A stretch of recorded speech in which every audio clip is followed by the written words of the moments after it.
hiyo video alishoot kwenye church. I think waliambiwa itoe kwa sababu hiyo video niliona ilipotea. Ilikataa kabisa. They pulled it out. Yes. Don't play usiweke dini kwenye hizi video. Yeah, and to me that was terrible because hao kina Diamond wanaenda na shoot kwa kanisa, yet yeye ni Muislamu na hawezi anajua hata hatoruhusiwa.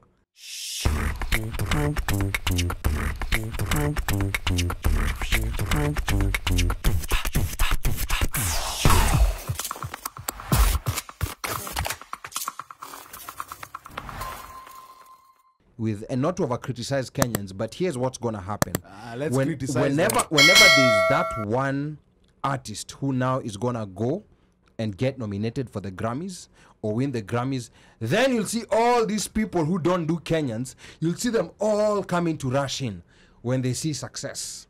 During the struggle, I don't hang out with Kenyans. I don't hang out with Kenyans. But the moment when it comes that a Kenyan now is winning a Grammy, ngoja utaona all these people who are pretending they don't do Kenyan, they'll all now start pretending. They'll all come rushing in. Oh, you know, me, I've been listening to Genge from 1999. Yet 1999 Genge ilikuwa hata bado ijaanza. But this is just one of those things that we need to learn. And I think before Fundi comes in, and I think Ali has said this before, time and time again.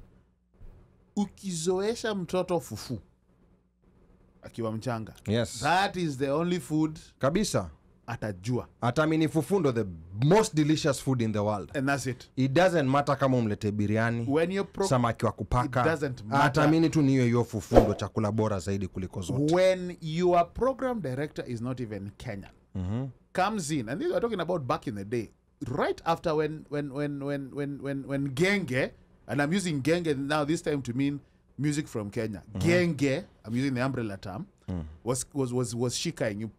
You bring in a producer or a program director who's not even Kenyan but Nigerian. They start pushing. They start lobbying, and that is why at one point in time, all you would hear was Niger.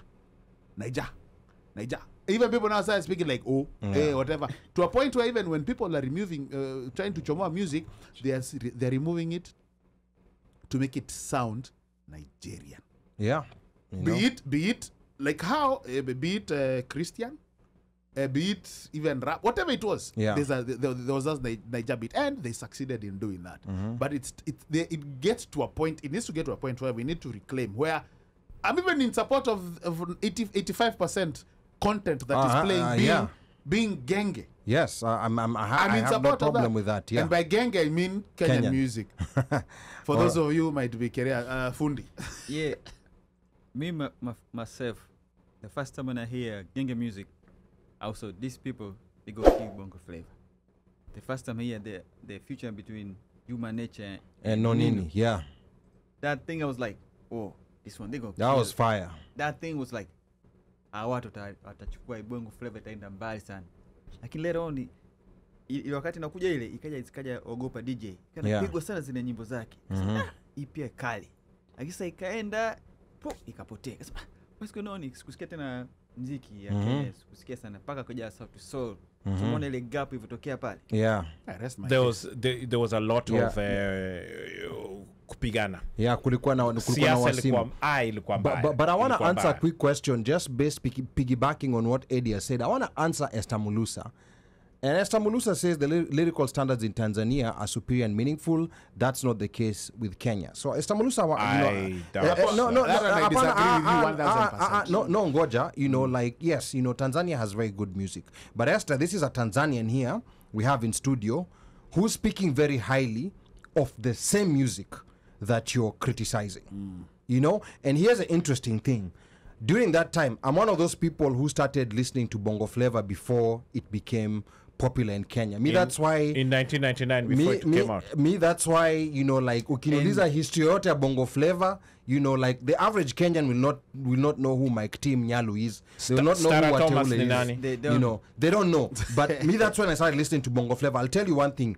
The times I used to go to Tanzania, I'll tell you one thing. Kenyan music was very big there. Because at that time, ndo Ogopa ilikuwa inatoka, like Genge music pia ilikuwa inatoka.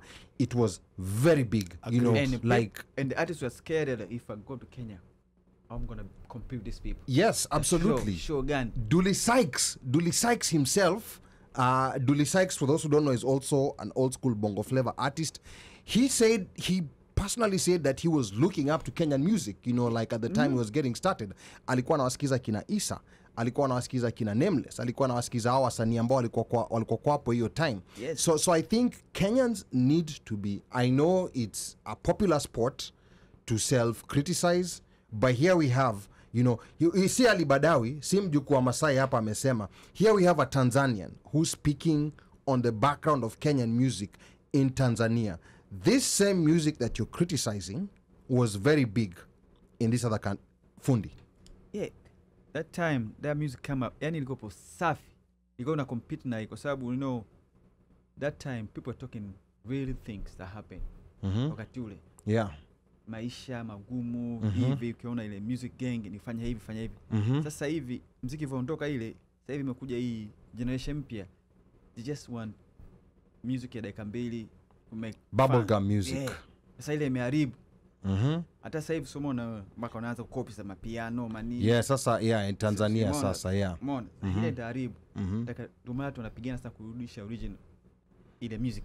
Mpaka serikali imeingilia kati na kuchukua ile top DJs. Wakamwambia sisi tunataka flavor ya Tanzania. Yeah, hakuna mambo ya nyege. Akawaambia then akatafute beat ambayo ita represent Tanzania. Yeah. Walichukua ile top producer wote. Kaekwa pale kwa serikali imechukua hiyo kitu very serious. Because unaona sasa pia na Diamond ameitwa na Basata mara kadhaa because of music that he's created. Kulikuwa na ile ngoma sijui ilikuwa ile wachana nayo nyege, kulikuwa na ingine ile ayo waiona hiyo ile alikuwa anasema hiyo. Yes, sasa hiyo ngoma there was a part, kulikuwa na lyrics anasema godoro limeeloweka maji. You know, and that, you know, like to the average Kenyan it may sound like you know, just an average, but godolo kuloweka maji, a wet mattress. Yeah, it could mean so many things. And I think that's part of the reason. Yeah. That's part of the reason why Basata walianza kumuita. Even that video they shoot kwenye church. Oh yeah, hiyo video alishoot kwenye church. I think waliambiwa waitoe kwa sababu hiyo video niliona ilipotea.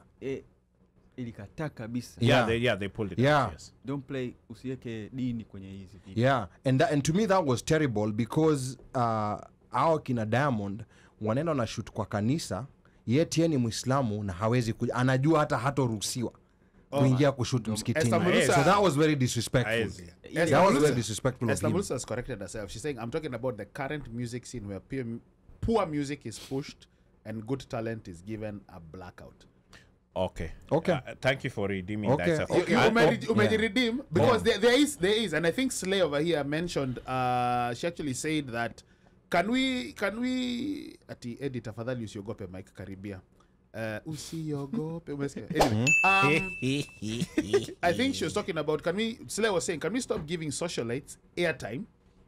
Kabisa. This thing of letting mediocre shine. Yeah, kabisa. You know, like there's a lot of bad music that has gone There is bad viral. music. I don't refuse that, and I support that. Yeah. However, there's also good music. Yeah. And it sometimes it's just on the onus. And like I think Nonini mentioned it. I think when you have some people who just wow ni for likes and views, and they become presenters and they're slaying, that's exactly what you're going to get. That's what you're going to get. If you want to put let's say for example, okay, socialites are known, TikTok queens and slay queens, tunawajua wote, tunawajua, and those are the people. If you put those people, those are the ones who are going to dictate where music is going to go, or the content that is going to be played. Just like, you know, we look at a representative from the 14th district in Georgia, and then there's another one from Colorado. Remember, these people were voted in. Yeah, they were voted in. It's not like they rigged, they were voted in, which means that the people who are also putting them in there, they're in the same WhatsApp group. Yeah. Right? So we cannot have these people dictate, and right now these people are the ones who are dictating probably how... Some of them are being appointed to creative councils, you know, like, I mean, I don't want to mention names, but there's a socialite who a TikTok dancer who was appointed to the Creative Council that was recently disbanded. A TikToker? That's problematic. You see, let's say Tanzania. You see the minister Mchezo Saivi, Mwana FA. Mwana FA. He was a musician.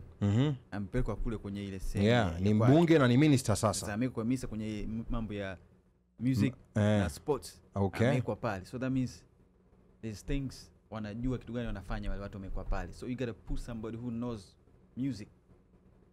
Kabisa. So unamweka mtu, kwanza lika watu wako wanapigana kabisa BASATA wanalalamika waimbaji wenyewe wamekwenda huyu mtu afai. One time FedEx walifanya kitu gani? It was big war. Yeah. Wamegomba wamefanya mbele mtu gani unafanya hivi vitu wewe sio mtu wa hivi. It was big thing. Na Dudubaya pia alikuwa na pigana na wao sana. Ndio maana